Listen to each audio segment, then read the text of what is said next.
السلام علیکم ورحمۃ اللہ وبرکاتہ۔ سنت مؤکدہ کی عظیم فضیلت، سنت مؤکدہ کی پابندی پر حدیث شریفہ میں بڑی فضیلت وارد ہوئی ہے۔ ایک حدیث میں ہے کہ جو شخص دن رات میں فرائض کے علاوہ 12 رکعت سنت پڑھے گا اس کے لیے جنت میں محل تعمیر کیا جائے گا۔ حضرت ام حبیبہ رضی اللہ تعالی عنہ کی روایت ہے کہ آپ صلی اللہ علیہ وسلم نے ارشاد فرمایا، جو بھی مسلمان اللہ کی رضا کے لیے ہر دن 12 رکعت سنت فرض کے علاوہ پڑھے تو اللہ تبارک و تعالیٰ اس کے لیے جنت میں گھر تعمیر فرمائیں گے، اور ایک روایت میں ہے کہ اس کے لیے جنت میں گھر بنایا جائے گا۔ فجر کی 2 سنتیں، نماز فجر سے پہلے 2 رکعت پڑھنا سنت مؤکدہ ہے۔ نبی اکرم صلی اللہ علیہ وسلم ان 2 رکعتوں کا نہایت اہتمام فرماتے تھے۔ فجر کی سنت بلا عذر بیٹھ کر پڑھنا جائز نہیں ہے۔ فجر کی سنتیں بلا عذر بیٹھ کر یا سواری پر پڑھنا درست نہیں ہے۔ جماعت شروع ہو گئی تو فجر کی سنتیں کہاں پڑھیں؟ بہتر ہے کہ گھر یا کمرے میں فجر کی سنتیں پڑھ کر مسجد میں جائے۔ اگر گھر میں نہیں پڑھے اور جب مسجد پہنچا تو نماز کھڑی ہو چکی تھی تو ایسی صورت میں مسجد کے باہری حصے میں یا ستون وغیرہ کے پیچھے سنت ادا کرے۔ جماعت کی صفوں کے ساتھ مل کر سنت پڑھنا سخت مکروہ ہے۔ ایک رکعت بھی ملنے کی امید ہو تو فجر کی سنتوں کو ترک نہ کرے۔ اگر مسجد میں جماعت کھڑی ہو جائے اور وہاں جماعت خانے سے ہٹ کر نماز پڑھنے کی جگہ موجود ہو تو اگر سنت کے بعد 1 رکعت بھی ملنے کی امید ہو تو سنت پڑھے، اس کے بعد جماعت میں شریک ہوں، اور اگر 1 رکعت بھی ملنے کی امید نہ ہو تو اس وقت سنت ترک کر دے اور بعد میں سورج نکلنے کے بعد ادا کریں۔ فجر کی سنت کی قضا، اگر کسی وجہ سے فجر کی سنت چھوٹ جائے تو طلوع شمس سے پہلے تو ادا نہ کرے، البتہ اسی دن اشراق کے وقت سے زوال کے درمیان اسے بطور نفل ادا کر لینا بہتر ہے۔ تہجد کی نیت سے 2 رکعت پڑھی، پھر معلوم ہوا کہ صبح صادق ہو چکی تھی۔ اگر کسی شخص نے تہجد کی نیت سے 2 رکعت نفل ادا کی، پھر معلوم ہوا کہ اس نے صبح صادق کے بعد یعنی فجر کا وقت شروع ہونے کے بعد 2 رکعتیں پڑھی ہیں تو یہ 2 رکعتیں فجر کی سنت کے قائم مقام ہو جائیں گی۔ اب وہ شروع سے فجر کی سنتیں نہ پڑھے۔ تہجد کی 4 رکعتوں میں سے 2 رکعت صبح صادق کے بعد پڑھی گئی۔ اگر کسی شخص نے تہجد کی نیت سے 4 رکعت کی نیت باندھی، بعد میں معلوم ہوا کہ اس نے آخری 2 رکعت صبح صادق کے بعد یعنی فجر کے وقت میں پڑھی ہے تو یہ 2 رکعتیں فجر کی سنت سے کافی نہ ہوگی بلکہ فجر کی سنت الگ سے پڑھنی ہوگی۔ ظہر سے قبل 4 رکعت سنت مؤکدہ، ظہر کی نماز سے قبل 4 رکعت ایک سلام سے پڑھنا مسنون ہے۔ جمعہ سے پہلے کی سنت مؤکدہ، جمعہ کی نماز سے پہلے 4 رکعت پڑھنا سنت مؤکدہ ہے۔ 4 رکعت ایک ہی سلام سے پڑھیں۔ جن نمازوں میں 4 رکعت سنت مؤکدہ ہے ان میں سنت اسی وقت ادا ہوگی جبکہ 4 رکعت ایک ہی سلام سے پڑھے۔ اگر بلا عذر 2 رکعت الگ الگ پڑھی تو سنت ادا نہ ہوگی۔ سنت مؤکدہ کے قاعدے اولیٰ میں درود شریف نہ ملائے۔ 4 رکعت والی سنت مؤکدہ جیسے ظہر سے پہلے اور جمعہ سے پہلے اور بعد کی 4 سنتوں میں قاعدے اولیٰ میں اتحیات کے بعد درود شریف اور دعائیں نہ ملائے۔ اسی طرح تیسری رکعت میں کھڑے ہو کر ثنا نہ پڑھے۔ سنت پڑھتے ہوئے ظہر کی جماعت یا خطبہ جمعہ شروع ہو جائے۔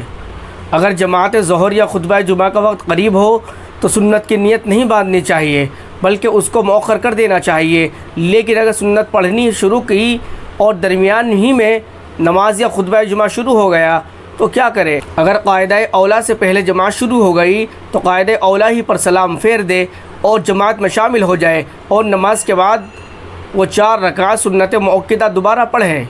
دوسری صورت یہ ہے کہ جماعت اس وقت شروع ہوئی جبکہ سنت پڑھنے والا شخص سنت کی تیسری رکعت کا سجدہ کر چکا تھا تو اب اسے چاہیے کہ 4تھی رکعت پوری کر کے ہی سلام پھیرے۔ صلاۃ التسبیح کے ساتھ سنت جمعہ کی نیت، چونکہ سنت کی ادائیگی کے لیے مطلق نماز کی نیت کافی ہے، لہٰذا اگر صلاۃ التسبیح کے ساتھ سنت جمعہ کی نیت کر لی جائے تو سنت ادا ہو جائے گی۔ ظہر کے بعد کی سنت مؤکدہ، ظہر کی نماز کے بعد 2 رکعت سنت پڑھنا سنت مؤکدہ ہے۔ ظہر کے بعد کی سنن غیر مؤکدہ، ظہر کی نماز کے بعد 2 رکعت سنت مؤکدہ کے علاوہ مزید 2 رکعت پڑھنا مستحب ہے اور اس میں اختیار ہے، چاہے تو 2 رکعت کر کے الگ الگ پڑھیں یا ایک ہی سلام سے 4 رکعت پڑھیں، فضیلت حاصل ہو جائے گی۔ جمعہ کے بعد کی سنتیں، جمعہ کی نماز کے بعد 4 رکعت سنت مؤکدہ ہے اور اس کے بعد 2 رکعت سنت غیر مؤکدہ ہے۔ عصر سے قبل سنت غیر مؤکدہ ہے عصر کی نماز سے قبل 4 رکعت پڑھنا سنت غیر مؤکدہ ہے۔ اگر 4 رکعت کا موقع نہ ہو تو کم از کم 2 پڑھ لے۔ مغرب کے بعد کی سنت مؤکدہ، مغرب کے بعد 2 رکعت سنت مؤکدہ ہیں۔ عشاء سے قبل سنت غیر مؤکدہ، عشاء کی نماز سے قبل 4 رکعت سنت غیر مؤکدہ ہے۔ عشاء کے بعد سنت مؤکدہ، عشاء کے بعد 2 رکعت سنت مؤکدہ ہیں۔ عشاء کے بعد کی سنت غیر مؤکدہ، عشاء کے بعد 4 رکعت سنت غیر مؤکدہ ہے۔ تاہم اس میں اختلاف ہے کہ یہ 4 رکعت سنت مؤکدہ 2 رکعت کو ملا کر ہے یا الگ ہے۔ بعض حضرات کی رائے ہے کہ ان 4 رکعتوں میں 2 مؤکدہ بھی شامل ہے اور بعض نے انہیں الگ رکھا ہے اور وہ کل 6 رکعت کے قائل ہیں۔ 2 مؤکدہ اور 4 غیر مؤکدہ ہیں۔ ظہر سے پہلے کی چھوٹی ہوئی سنتیں فرض کے بعد کس ترتیب سے پڑھیں؟ اگر ظہر سے پہلے والی 4 سنتیں فرض سے پہلے نہ پڑھ سکا ہو تو فرض کے بعد اول 2 رکعت سنت مؤکدہ پڑھیں، اس کے بعد پہلے کی چھوٹی ہوئی سنتیں ادا کریں۔ یہی قول مختار اور صحیح ہے۔ سنتوں کی نیت، سنن و نوافل میں مطلق نیت کافی ہوتی ہے، یعنی اگر محض یہ نیت کر لے کہ میں اتنی رکعت نماز پڑھ رہا ہوں تو بھی وقتیہ سنتیں ادا ہو جائیں گی۔ باقاعدہ سنت کہنا یا وقت کا ذکر کرنا وغیرہ کچھ ضروری نہیں ہے، اور اگر کوئی ان تفصیلات کو ذکر کر دے تو حرج بھی نہیں ہے۔ بعض جاہلوں میں یہ بات مشہور ہے کہ فرض نمازیں اللہ کے لیے پڑھی جاتی ہے اور سنت نمازیں رسول اللہ صلی اللہ علیہ وسلم کے لیے ادا کی جاتی ہے، تو یہ بات محض جہالت پر مبنی ہے۔ نمازیں تو صرف اللہ تعالیٰ ہی کے لیے پڑھی جائیں گی، خواہ فرض ہو یا سنن و نوافل۔ اور سنت نمازوں کو صرف اس لیے سنت کہا جاتا ہے کہ ان کے پڑھنے کا ثبوت اور حکم نبی اکرم صلی اللہ علیہ وسلم کی طرف سے ہے۔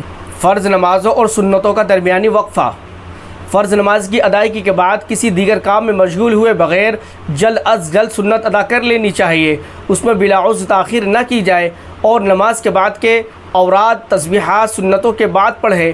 تاہم اگر کسی دینی ضرورت سے کبھی کبھار قدر تاخیر ہو جائے تو اس کی گنجائش ہے۔ چنانچہ پیغمبر علیہ الصلاۃ سے نمازوں کے بعد دیگر اذکار اوراد بھی ثابت ہیں۔ سنت و نوافل کہاں پڑھنا افضل ہے؟ بہتر ہے کہ 5 وقتہ نمازوں کی سنت مؤکدہ اور نوافل اپنے گھر یا قیام گاہ میں پڑھی جائے، کیونکہ نبی کریم صلی اللہ علیہ وسلم کا یہی معمول تھا کہ لیکن اگر اندیشہ ہو کہ گھر پر جا کر پڑھنے میں خشوع و خضوع کامل نہ ہوگا یا کسی مشغولی کی وجہ سے سنتیں چھوٹ جائیں گی تو ایسی صورت میں مسجد ہی میں سنتوں کا ادا کرنا بہتر ہے۔ اور آج کل کے ماحول کے اعتبار سے یہی مناسب ہے کہ کیونکہ گھروں کا ماحول دینی اعتبار سے عام طور پر پرسکون نہیں ہے اور طرح طرح کے مشاغل آدمی کے ساتھ لگے ہوئے ہیں، نفل نماز شروع کرنے سے واجب ہو جاتی ہے، سنت اور نفل نمازیں شروع کرنے سے واجب ہو جاتی ہے۔ لہٰذا اگر کسی شخص نے نفل نماز شروع کرنے کے بعد کسی وجہ سے توڑ دی تو بعد میں اس کی قضا واجب ہوگی۔ مکروہ وقت میں شروع کی ہوئی نفل کا حکم، مکروہ اوقات میں طلوع و غروب اور زوال میں اگر نفل کی نیت باندھ لی تو یہ نفل اس کے ذمہ واجب ہو جائے گی۔ اب بہتر ہے کہ مکروہ وقت میں نفل کی نیت توڑ دے اور بعد میں اس کی قضا کرے۔ اگر اس وقت نماز نہیں توڑی تو گناہ تو ہوگا مگر بعد میں قضا کی ضرورت نہ ہوگی۔ 4 رکعت نفل کی نیت تھی، 2 پر سلام پھیر دیا۔ اگر کسی شخص نے 4 رکعت کی نیت سے نفل نماز شروع کر دی پھر 2 رکعت پر سلام پھیر دیا تو اب آخری 2 رکعت کی قضا لازم نہ آئے گی۔ 4 رکعت کی نیت سے نفل شروع کر کے توڑ دی۔ اگر کسی نے 4 رکعت کی نیت سے نفل نماز پڑھنا شروع کی پھر 2 رکعت سے پہلے توڑ دی تو اس پر صرف 2 رکعت کی قضا لازم ہوگی، پوری 4 رکعت کی قضا نہ کرے۔ نوافل میں طویل قرأت، نوافل میں طویل قرأت کرنا تعداد رکعت کے مقابلے میں زیادہ افضل ہے۔ فرض نماز پڑھ کر سنت و نوافل کے لیے جگہ بدلنا کیسا ہے؟ جس جگہ کھڑے ہو کر فرض نماز ادا کی ہے وہاں سے ہٹ کر کسی دوسری جگہ سنت و نوافل پڑھنا مستحب ہے، لیکن جہاں آگے پیچھے جگہ نہ ہو تو اسی جگہ پڑھ لینے میں کوئی حرج کی بات نہیں ہے۔ نفل نماز بیٹھ کر پڑھنا افضل ہے یا کھڑے ہو کر؟ نفل نماز بلا عذر بیٹھ کر پڑھنے سے آدھا ثواب ملتا ہے، اور اگر کوئی عذر ہے تو انشاءاللہ تعالی پورا ثواب ملے گا، لیکن افضل یہی ہے کہ کھڑے ہو کر پڑھے۔ اللہ رب العزت ہم سب کو ان باتوں پر عمل کرنے کی توفیق عطا فرمائے۔